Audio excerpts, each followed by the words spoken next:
السلام عليكم ورحمة الله وبركاته. ازيكم عاملين ايه؟ وفيديو جديد من قناتكم قناة الكابتن. قبل بداية الفيديو ما تنسوش تضغطوا على زر اللايك وتشتركوا في القناة فضلا وليس امرا عشان يوصلكم كل الحلقات الجديدة والمميزة، وكمان ما تنسوش تصلوا على سيدنا محمد صلى الله عليه وسلم.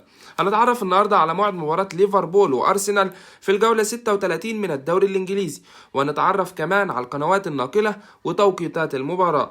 بعد خسارة ليفربول أمام تشيلسي بنتيجة 3 أهداف مقابل هدف وخروج أرسنال من دوري أبطال أوروبا أمام بي اس جي، يستعد الفريقان لمواجهة قوية ومرتقبة، وسوف تنطلق صافرة بداية المباراة في تمام الساعة 4:30 مساء بتوقيت تونس والجزائر والمغرب، 5:30 بتوقيت ليبيا والسودان وفلسطين، 6:30 مساء بتوقيت مصر والسعودية والعراق والكويت وسوريا والأردن واليمن، 7:30 مساء بتوقيت الإمارات وسلطنة عمان، وذلك يوم الأحد الموافق 11 مايو 2025 11/5/2025. وسوف تذاع المباراة عبر قناة بين سبورت الناقل الحصري للبطولة. وما تنسوش تتوقعوا نتيجة المباراة في الكومنتات. وكان معكم الكابتن، واشوفكم في فيديو جديد. مع السلامة.